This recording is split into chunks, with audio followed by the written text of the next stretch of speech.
21대 대선이 13일 앞으로 다가왔습니다. 대선 후보들은 오늘 일제히 수도권 표심 공략에 집중합니다. 정치권에선 윤석열 전 대통령이 부정선거를 주제로 한 영화 관람에 나선 것을 두고 뒷말이 오가고 있는데요. 국회 취재기자 연결해서 자세히 알아봅니다. 나혜인 기자.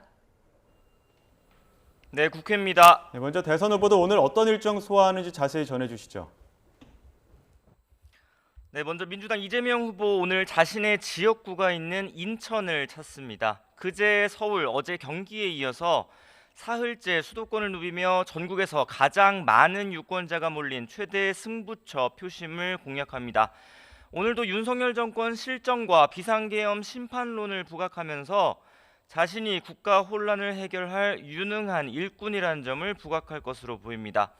사흘째 수도권 유세를 이어가는 건 국민의힘 김문수 후보도 마찬가지입니다. 오전에 한국방송기자클럽 초청 토론회에 참석한 뒤 고양시를 시작으로 경기 북부 지역을 순회합니다. 경기 북부는 어제 이재명 후보가 다녀간 지역이기도 한데 청년 농업인들을 만나는 자리를 마련하는 등 젊은 층 표심 잡기에 주력하는 모습입니다. 어제까지 호남을 누볐던 개혁신당 이준석 후보도 오늘 과거 이재명 후보가 시장을 지냈던 경기도 성남을 찾아 수도권 유세전에 합류합니다. 특히 이재명 후보가 자신의 정치 입문 계기라고 설명했던 성남의료원을 찾아가 운영 실태를 점검하고 문제점을 찾아서 비판할 것으로 보입니다. 네, 그리고 윤석열 전 대통령이 오늘 영화를 보러 갔더라고요. 네, 지금 서울 시내 한 영화관에서 다큐멘터리 영화를 보고 있는데 영화 주제가 부정선거 의혹입니다. 역사 강사였던 전한길 씨가 초청한 자리라는데 내란 혐의 재판 출석 말고 윤 전 대통령이 공개 행보에 나선 건 파면 이후 처음입니다. 당장 정치권에선 대선을 앞에 두고 자신이 비상계엄 선포 명분으로 내세웠던 부정선거 의혹 영화를 보는 게 적절하냐는 비판이 뒤따르고 있습니다. 민주당 조승래 수석 대변인은 그게 윤 전 대통령이 얘기한 백의종군이냐, 백의종군을 영화관 가서 하는 모양이라고 비꼬았습니다. 국민의힘은 윤 전 대통령이 이미 당을 떠난 자연인이라며 거리를 뒀습니다.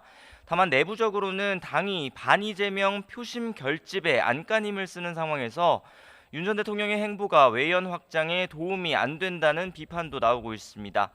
한 선대위 관계자는 YTN에 이 시기에 가만히 있으면 좋을 텐데 윤 전 대통령이 왜 이러는지 모르겠다고 토로했고, 한동훈 전 대표는 SNS에 부정선거 음모론자들과 손잡는 건 국민의힘이 자멸하는 지름길이라고 적었습니다. 네, 대선이 이제 2주도 안 남았는데 각 당의 전략 싸움도 치열하다고요. 네, 국민의힘에서 남은 기간 어떻게든 진영 내부 결집을 이루고 지지세를 키워야 한다는 절박감이 느껴집니다. 상대인 이재명 후보를 상대로는 입법권에 행정권까지 넘겨주면 독재를 할 거라고 공세 수위를 높이고 있고, 내부적으로는 홍준표 전 대구시장과 한동훈 전 대표 등 비윤계 또 윤 전 대통령 탄핵 찬성 세력까지 끌어안아야 하는 과제를 안고 있습니다.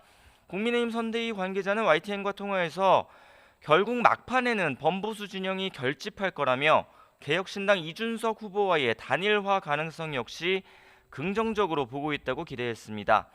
안철수 공동선대위원장은 오늘 이준석 후보 일정에 동행도 하는데 다만 이준석 후보는 아직 단일화에 부정적인 반응을 유지하고 있습니다.